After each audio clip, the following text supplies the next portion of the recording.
所以你長毛，我屌你老母，你個冚家產！我話俾你聽，我一定同你計嘅呢啲數。你9個人1個都走唔甩，冇一個係無辜嘅。OK， 一定會同你計，係咪？所以有啲人講到自得自己好勁，但係龍門成日搬嗰啲咧，嗰啲係假嘅抗爭派，好多係收錢做嘢，你唔知㗎。你陳偉業有咩證據我收共產黨錢啊？係共產黨奴才啊！我屌你老母！係嘛？突然間，咦有啲親人被監禁咗，突然間早咗1年半放，跟住就冇人知，跟住就繼續辦抗爭派，嗰啲100%係共產黨嘅走狗係咪？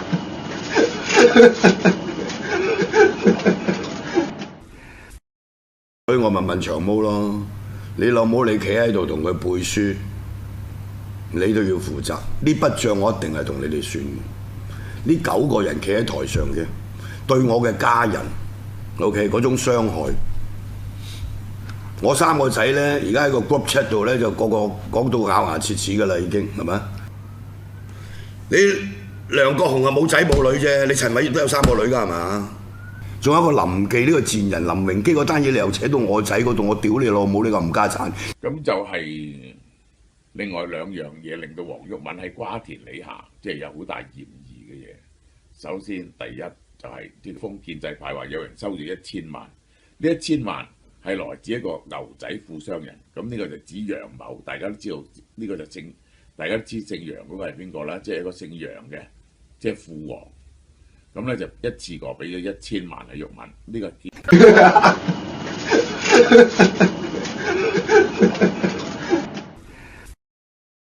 咁呢個銀碼就好接近喎，即係咁樣1000萬，咁佢再喺街度籌200-300萬，咁啊1200-3萬，1200-3萬打斧頭打咗500萬，拎600-700萬出嚟選，咁咪幾個人即係可以退休，即係可以有排使喎，就係佢係嘛？咁呢個就可以話幕後有好多錢要使噶嘛，即係呢個係得嘅，即係可以袋咗400-500萬，即係咁樣樣。黃毓民真係貪我幾百萬斧頭，揾撚信咩？嗱咁我唔信㗎啦，我真係唔信㗎啦。梗唔信啦！個人咁撲街，好似有人話佢之前呃過人哋白金喎。哇，係啊，聽過。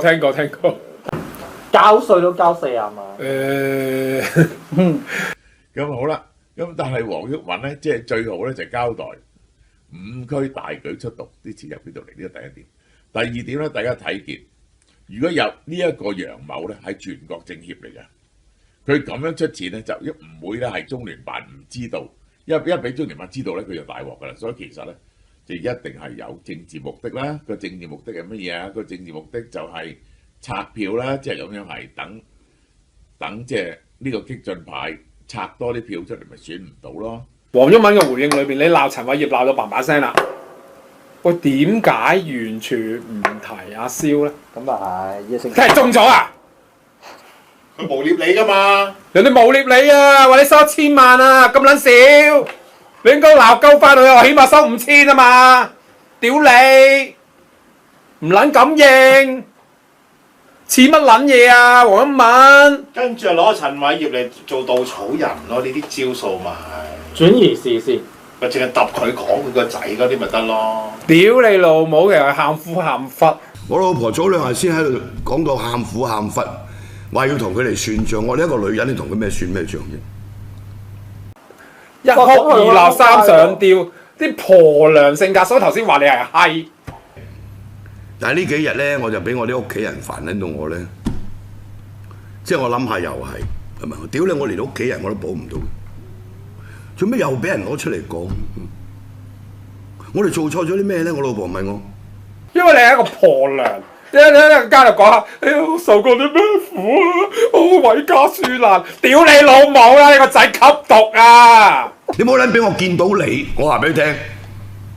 點解你哋個論述能力差到咁樣？你下下要揾我仔嚟講，我屌你老母！監都坐撚完啦，坐4年幾。等於人哋話劉明基喺大陸叫雞啊！你個仔喺大陸吸毒啊！仆街！你養佢吸毒啊！仆街，係啊，係咁屌你啊！所以我話一句啦，即係直情真係你直情冇撚人格，冇撚天理嘅。慢慢同呢班冚家產計，我而家話俾你聽，特別係長毛呢個賤人，第一個同你講，陳偉業、陶君行，屌你乜呢班人渣嚟嘅，基本上係話俾你聽，俾你選撚到，我都要繼續同你計。我而家話俾你聽。屌你乜你梁國雄係一個賤人嚟嘅，乜嘢都唔關你事，置身事外。屌你啦咪陶君行收100萬，你話你唔知，跟住你自己收100萬，收黎智英，呢啲咪事實先？呢啲唔係潑你污水啦係嘛？霸撚住間公屋10幾年，做撚咗10幾年議員，揾撚咗過千萬，唔係潑你污水啦？呢啲係嘛？勸撚過你㗎啦已經。